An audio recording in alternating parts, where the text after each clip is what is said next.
infancia ocupe un lugar central en la agenda nacional. Esta etapa de la vida, clave en el desarrollo de cada persona, exige una sociedad que proteja y priorice a todos los niños, niñas y adolescentes, pero muy especialmente a aquellos que crecen en hogares bajo la línea de pobreza y enfrentan múltiples formas de vulnerabilidad. 1 de cada 5 niños, niñas y adolescentes en Uruguay vive en hogares bajo la línea de la pobreza, medida por los ingresos, lo que duplica la tasa de la población adulta. La medición de la pobreza multidimensional refleja una realidad aún más preocupante. A esto se le suma que los niños, niñas y adolescentes que viven en entornos poco protectores, limitado el acceso a la salud y también a una nutrición de calidad, además de enfrentarse a múltiples formas de violencia y desvinculación educativa. Estas condiciones, que están interrelacionadas, perpetúan un círculo de vulnerabilidad, afectando profundamente la vida de niños, niñas y adolescentes y comprometiendo el futuro a toda la sociedad. Este es el desafío que encuentra nuestro país y se deben asegurar condiciones de vida adecuadas, para lo que se requieren compromisos intersectoriales que den respuestas múltiples e integradas. Para dar comienzo a la primera mesa de autoridades, invitamos al ministro de Desarrollo Social, Gonzalo Sibila, al subsecretario de Desarrollo Social, Federico Grania, al director nacional de Desarrollo Social, Nicolás Laza, a la gerenta del área programática Uruguay Crece Contigo, Virginia Cardoso, y a Macarena Sierra, adjunta del área. Y damos la palabra a la gerenta de Uruguay Crece Contigo, Virginia Cardoso.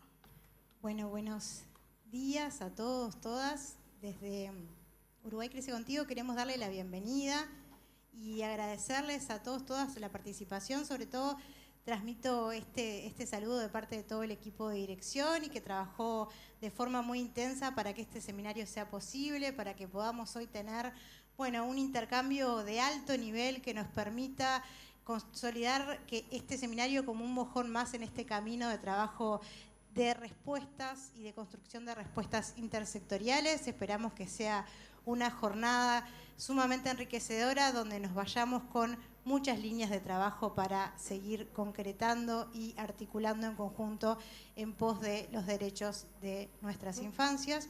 Así que de parte de todo el equipo, muchas gracias.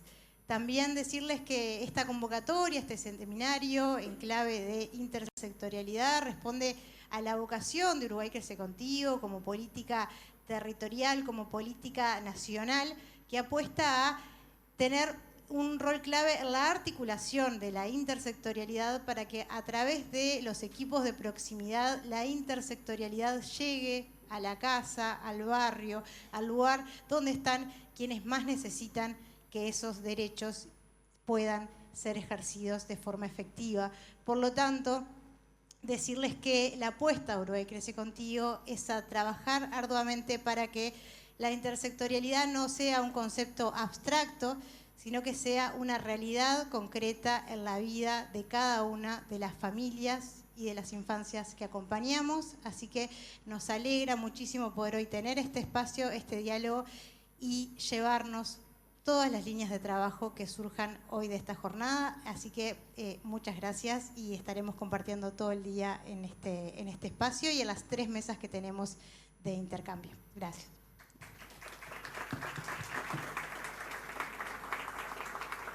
Gracias, Virginia. Ahora vamos a escuchar las palabras del director nacional de Desarrollo Social, Nicolás Laza.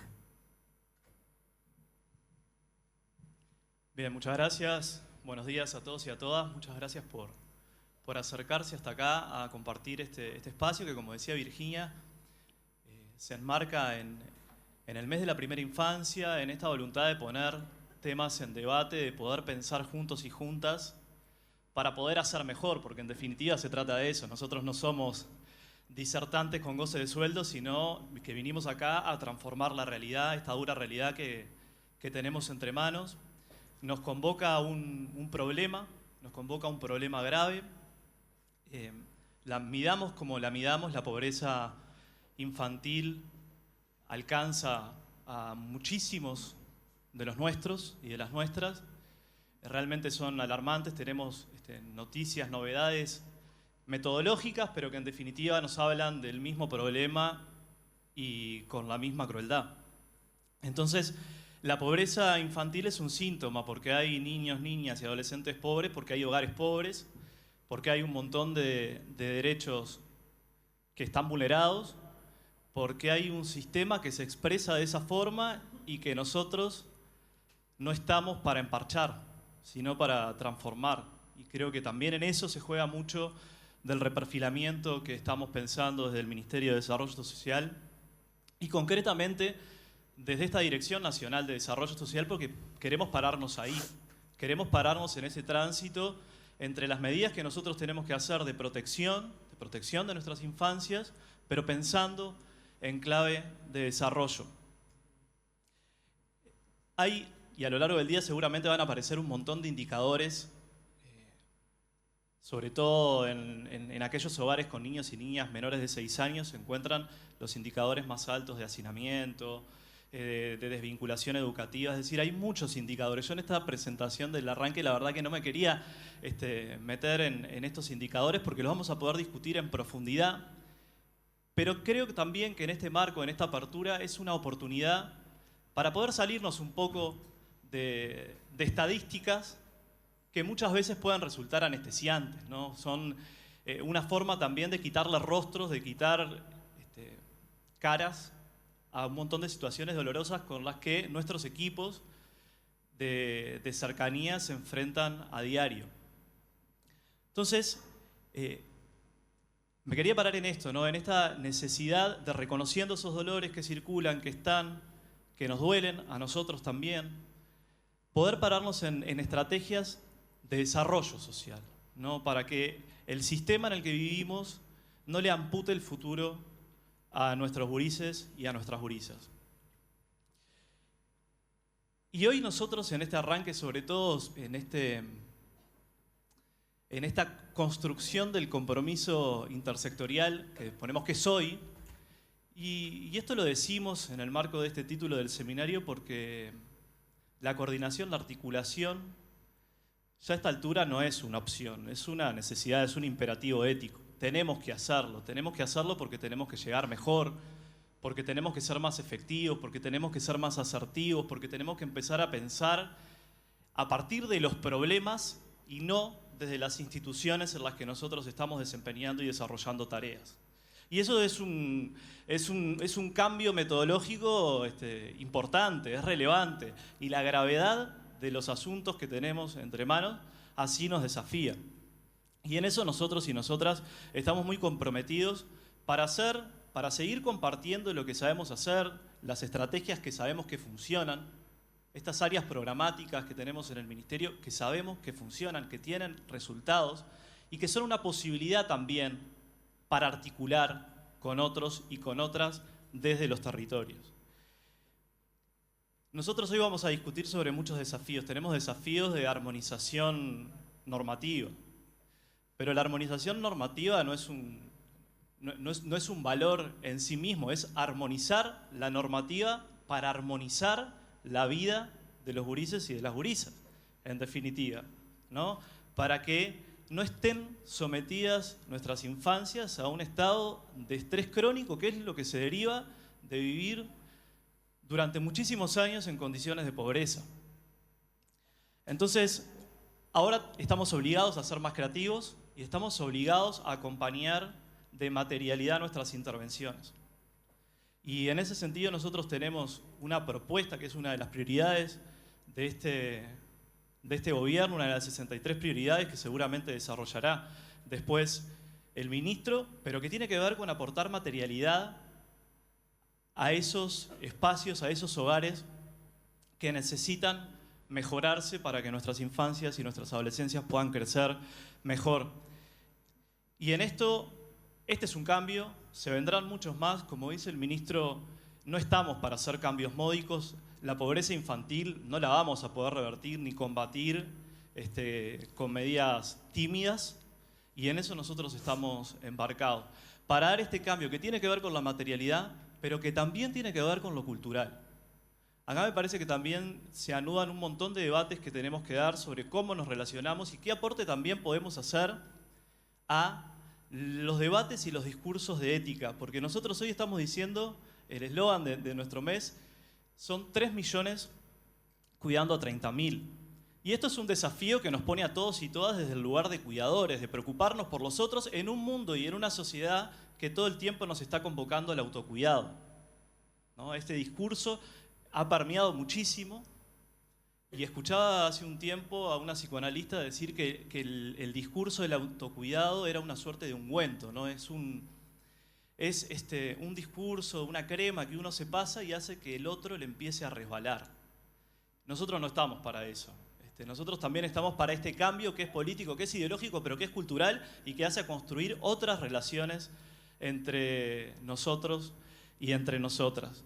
Y eso implica desburocratizar nuestras prácticas, implica que también tenemos desafíos de los espacios del Estado para que el tiempo de nuestros trabajadores y trabajadoras esté destinado y concentrado en el acompañamiento a las familias y no en el llenado de formularios. Hay que llenar los formularios, hay que hacerlos indudablemente, pero nadie se realiza y nadie conecta con el sentido de lo que hacemos llenando formularios. Entonces, eso es una herramienta, pero nosotros nos vamos a exprimir las neuronas para que la mayor parte del tiempo de nuestros trabajadores y trabajadoras esté al servicio del acompañamiento de las familias con las que trabajamos y no en carga de tareas burocráticas que se necesitan para que la rueda gire, pero que en definitiva también es una prioridad de gobierno que nuestros trabajadores y trabajadoras conecten con el sentido de lo que nos mueve, con lo que nos hizo elegir las profesiones que elegimos y con los que nos hace militantes también de la transformación social. Hoy estamos en esta sala que se llama Idea Vilariño, e Idea tiene una capacidad, a ver si uno tiene que describir a Idea, puede decir que tiene esa facilidad para ser muy breve, muy sencilla y muy bella al mismo tiempo. Y creo que un poco también este es un espacio para recuperar la belleza en los espacios que nosotros habitamos, la belleza que se recuesta en el sentido, la belleza en nuestras intervenciones, que en definitiva, con construcción colectiva, Idea capaz que juntaba palabras, nosotros capaz que juntamos acciones, juntamos instituciones, y en definitiva en contextos muy de privados podemos construir lo bello. Y la belleza para nosotros es la justicia social, es la poesía de nuestro día a día en cada uno de los territorios, y en eso también nosotros estamos embarcados para recuperar la poesía, para trabajar desde el amor, desde lo que nos mueve, para conectar con el sentido y para revertir y transformar profundamente la sociedad en la que vivimos, porque no queremos que la desigualdad tenga la última palabra. Muchas gracias.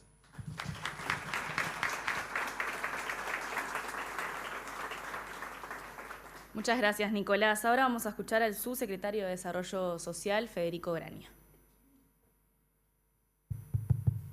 Bueno, buenos días a todos y todas. Yo recorro un poquito ahí, veo una cantidad de compañeros y compañeras que hace mucho tiempo, desde los equipos del Ministerio de Desarrollo Social y otras instituciones, del INAU, también desde ACE, desde distintos espacios, vienen trabajando este tema, también de la sociedad civil, hace muchísimos años, y vienen reclamando hace años que este tema sea una prioridad de la agenda política y de las decisiones políticas.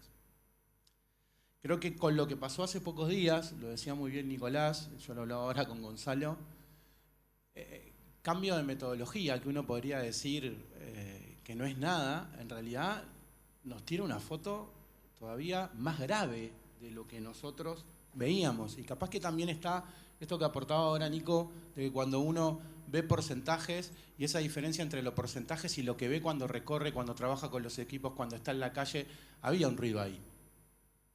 Y ese ruido estaba, ¿no? Había una diferencia entre los números que veíamos y la realidad de miles de personas.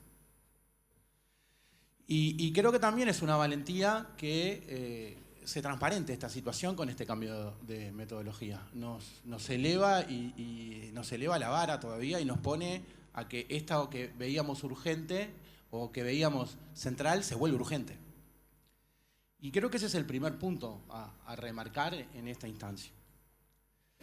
Y solo esto de ver la foto de 1 de cada 3, en el caso de los menores de 0 a 6, nos tiene que de verdad remover. Porque esto implica no solo la decisión de actores que podemos tomar ciertas decisiones, sino implica una sociedad que entienda que esto es una prioridad y que por lo tanto va a haber que hacer esfuerzos para ello. Y vamos a tener que ver cómo alinear una cantidad de las políticas de Estado para aquellas que están vinculadas al desarrollo, y cuando hablo del desarrollo hablo en su amplia acepción, tengan esto como centro. Y creo que se decía, nosotros en este proceso hay algo que en estos primeros meses que queremos recuperar, pero recuperar y ir un paso a más. Y hay que ser muy cuidadosos porque este es un tema en el que supuestamente el sistema político tiene un acuerdo. Estaba en los programas de todos los partidos políticos. El tema es el paso posterior, después del enunciado, las acciones prácticas para llegar a que esto sea realmente el centro. ¿Y por qué digo cuidadoso? Porque, bueno, por lo menos nos hemos encontrado, cuando uno habla con los equipos técnicos y también con algunas acciones, los que veníamos de otros procesos, con mucha ausencia de la articulación, mucha. Con mucho impedimento para articular entre distintas políticas de Estado, mucha. No digo que la anterior fuera perfecta, también tenía sus debilidades. Y siempre existió esta tensión entre la institución dueña de un tema, lo voy a decir así, o responsable de un tema, y la incapacidad de ver que es la historia de la persona, en este caso de estos niños y estas niñas, lo que debería centrar y no la suma media y real de las responsabilidades de cada una de las instituciones. Entonces, en ese sentido, el compromiso que nosotros venimos a renovar es volver a generar espacios y a potenciar los espacios ya existentes y a reglamentar, lo voy a hacer así, acá hay gente que después seguramente va a hablar mucho más de esto, las construcciones de las herramientas que el propio sistema político se dio para mejorar la atención de estos temas. Hablo de la AGAPIA y de otras herramientas. Pero creo que también hay que revisar más y hay que ir un paso más de la articulación. Hay que ir un paso que es la construcción de la política pública desde cero entre los distintos espacios. No que los equipos de cada institución vayan con su idea y después se encuentren y sin querer, porque claramente es sin querer, termina habiendo una especie de disputa centrada en cuál fue la mejor planificación. Si evitamos ese paso, si la construcción de esa política pública nace desde el inicio, con equipos mezclados, lo más probable que esas tensiones que a veces suceden disminuyan, y disminuyan mucho. Yo voy a decir dos cosas más nada más en este escenario. Nosotros hemos retomado el Consejo Nacional de Políticas Sociales. En ese Consejo Nacional de Políticas Sociales se definieron, uno veía el listado, y también quiero agradecerle porque habla de un cambio. Ustedes saben que en la normativa del Consejo Nacional de Políticas Sociales está el Ministerio de Desarrollo Social, el Ministerio de Salud Pública, la OPP, el Ministerio de Economía y Finanzas, Vivienda, Educación y Cultura, van como invitados el BPS, históricamente ANEP y el INAU, BAACE también como invitada, pero frente a la convocatoria, estos dos reuniones que estuvo todo el gabinete del Ejecutivo, todo. Y eso habla de que todo el mundo piensa que alguna de sus acciones pueden aportar. Y cuando esto hablo desde turismo hasta industria y energía, y eso es un cambio. Eso es un cambio en la percepción y en la acción. Y ahí definimos 4 prioridades. Una de ellas era esta, es la de primera infancia y adolescencia. El otro tema que veíamos que era un problema que para nosotros es la salida es solo interinstitucional o no es, que es el tema de salud mental. El otro tema fue el tema de personas en situación de calle. Y por último algo que para nosotros va a ser una marca, y creo que el ministro también lo va a desarrollar mucho, el tema vinculado al cambio de la metodología, o por decir una manera, de la forma de gestionar el territorio y a la llegada de verdad del Estado en conjunto en cada uno de los territorios. Por último, creo que lo decía un poco Nico, también hay una percepción que también tenemos que ser coherentes. La gente no puede esperar.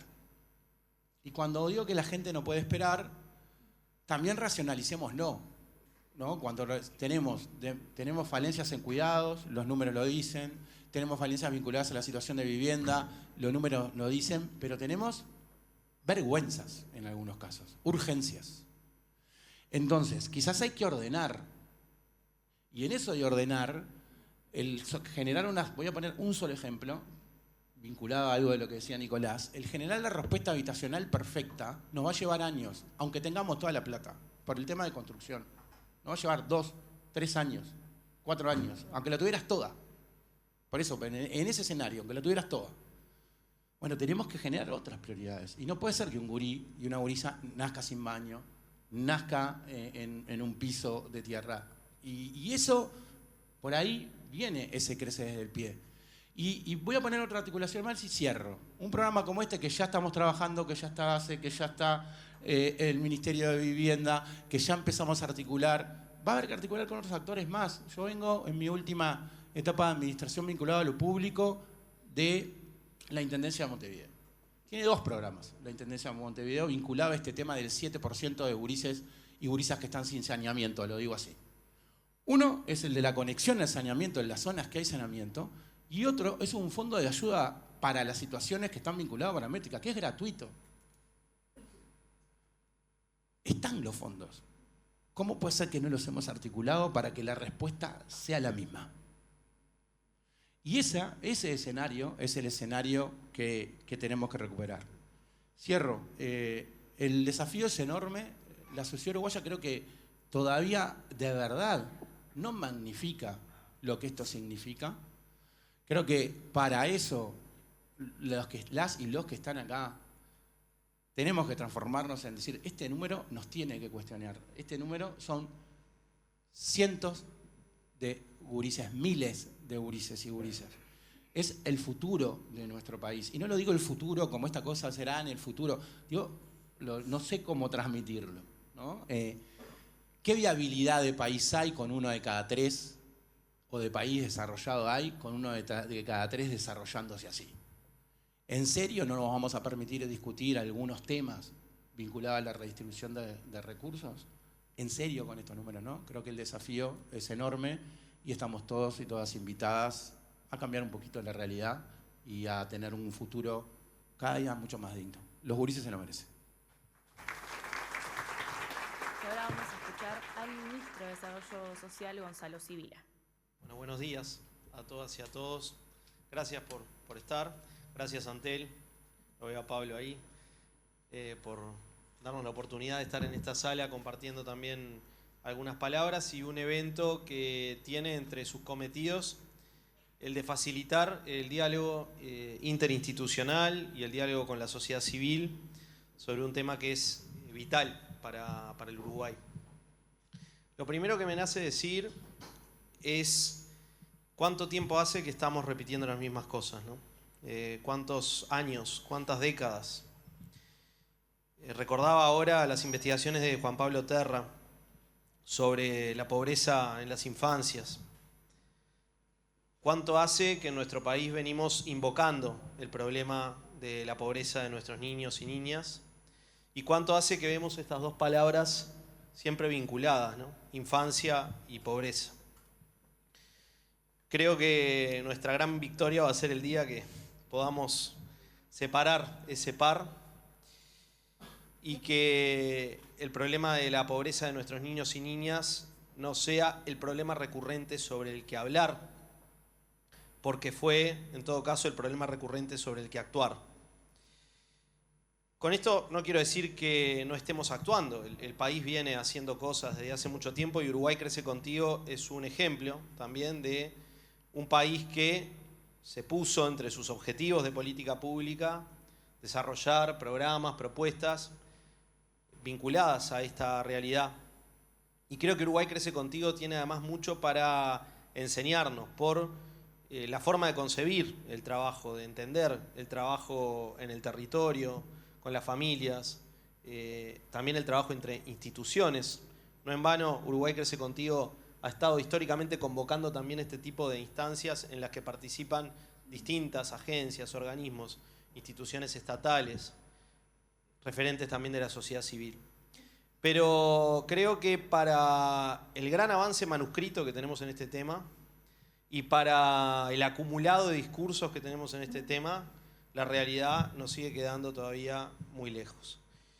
Y este es un debate que obviamente excede a un ministerio, a un programa, a un actor del Estado. Es un debate que nos tiene que comprometer como sociedad y como gobierno y que requiere indudablemente decisiones sobre recursos, sobre formas, metodologías de trabajo y sobre algo que tal vez esta asociación recurrente entre infancia y pobreza ha invisibilizado, que es que los niños y las niñas son pobres porque sus familias son pobres, porque tenemos problemas de bajas remuneraciones, porque tenemos problemas de dificultad de acceso a derechos, porque tenemos problemas de violencias en los territorios que reproducen círculos de desigualdad. Y esa identificación del problema me parece que puede ayudar y mucho a que pensemos la política de forma articulada. No de forma articulada solo respecto de cómo nos relacionamos con nuestros niños y niñas en situación de pobreza, sino de forma articulada respecto de cómo damos respuesta a los problemas de desigualdad y pobreza en Uruguay, que se reproducen de una manera ampliada en la infancia. Y para pensar ese abordaje, acá hay en la primera fila de este evento algunas personas que son referentes en este tema. La veo a Cristina, con la que hemos conversado tantas veces sobre este tema, a Claudia, por allá anda también Mauri Fuentes, las autoridades del INAU que están muy comprometidas con este tema. Con Rodrigo hemos estado también charlando mucho sobre cómo enfocar intersectorialmente el abordaje de este asunto. Y varios compañeros y compañeras del gabinete del Ministerio de Desarrollo Social que también venimos conversando. Hay algo que me parece que todos coincidimos, todos y todas coincidimos, que es que las instituciones debemos abandonar nuestra tendencia a la autorreferencialidad, ¿no? Nos contamos a nosotras mismas, hablamos de nosotras mismas, explicamos las cosas que hace cada ministerio, cada programa, cada oficina, cada agencia, incluso programas tan importantes y tan queridos como Uruguay Crece Contigo, ¿no? Que siempre ha tratado de romper esa lógica, pero qué importante es superar la autorreferencialidad. No nos podemos permitir que nuestros discursos y nuestras prácticas sean autorreferenciales. No estamos para justificar nuestra existencia, no estamos para justificar nuestros programas. Ojalá algunos de nuestros programas no fueran necesarios, porque hay algunos de nuestros programas que son necesarios a partir de una realidad demasiado dolorosa y demasiado dramática para mucha gente, ¿no? Superar la autorreferencialidad es un desafío grande y se juega en la cancha de la práctica, no pasa solamente por decirlo.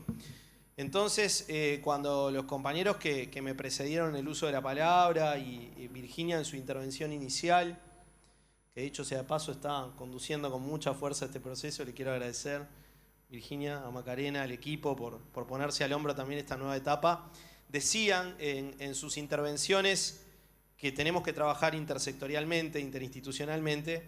Bueno, creo que nos están haciendo una invitación, una de tantas, pero vamos a meterle mucha carne, mucho esfuerzo para salir de la autorreferencialidad y para pensar, en todo caso, nuestras acciones en función de objetivos y en función de la vida de las personas, en este caso de nuestros niños y nuestras niñas, que no son una planilla, que no son un papel, que no son un formulario, que no son un número, aunque los números sean bastante aterradores.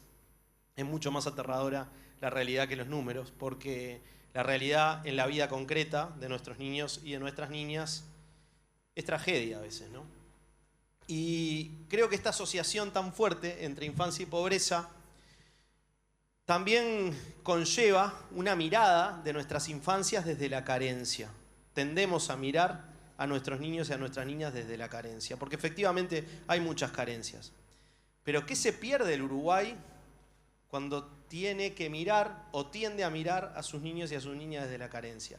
Se pierde una enorme riqueza, una enorme potencialidad.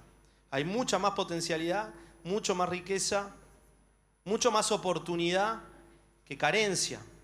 En todo caso, hay que trabajar sobre la carencia desde la potencialidad, desde la posibilidad, para abrir también espacio en nuestros programas, en nuestras políticas públicas y en la vida para que esa riqueza, esa potencia, esa enorme oportunidad que se abre con la vida de cada gurí, de cada gurisa en el Uruguay, pueda emerger. Y acá hay dos cosas que venían diciendo los compañeros y la compañera que habló antes que yo, que me parece también importante rescatar. Hay un enfoque que es de medios y fines, hay un enfoque que es de racionalidad instrumental, como se suele decir. Si vos querés tener una sociedad donde el desarrollo sea posible, no podés condenar a los gurises y a las gurisas a vivir en la pobreza, en la carencia o en la privación.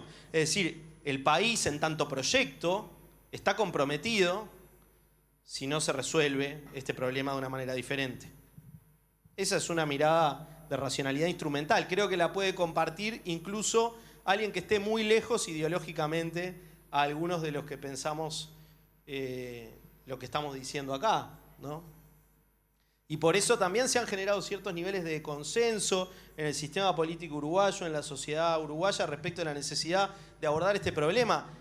Y aprovechemos esos niveles de consenso para avanzar, por favor, porque acá no es hacer el narcisismo de la pequeña diferencia, ¿no?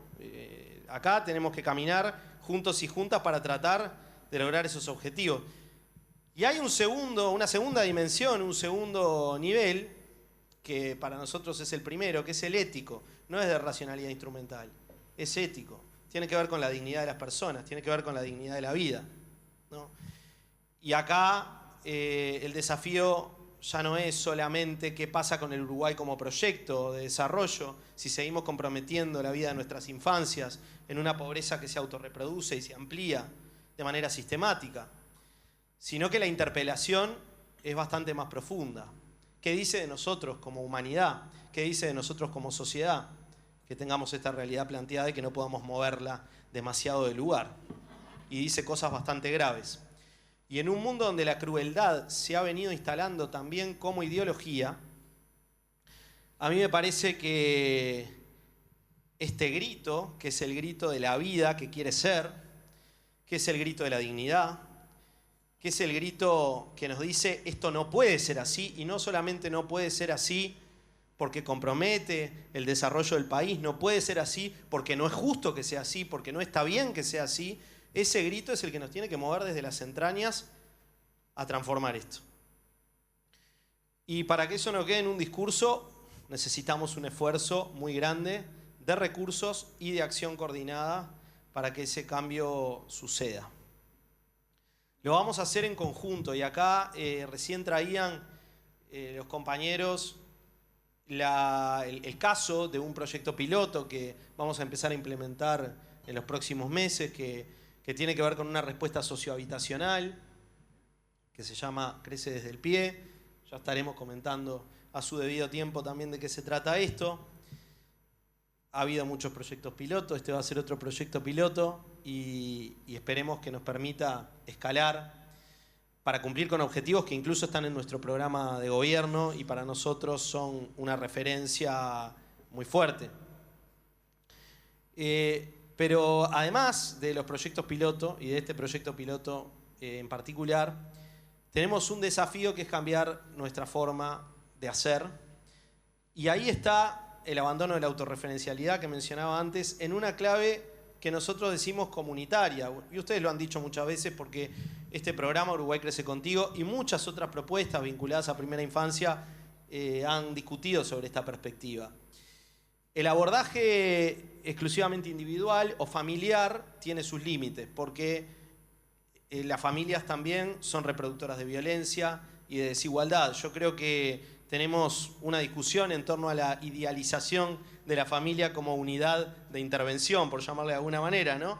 Está muy bien que pensemos en esa clave. Las personas nacemos y vivimos en ciertas unidades que llamamos familias, ¿no? Hay familias de muy diverso tipo y es muy importante ese abordaje, pero también vivimos en barrios, en localidades, en comunidades, en espacios donde circulan otras personas, otros actores, y donde también se nos pueden abrir otras oportunidades y otras posibilidades de protección. Y necesitamos comunidades que protejan la vida, que cuiden la vida, y comunidades que apunten al desarrollo y a la promoción social.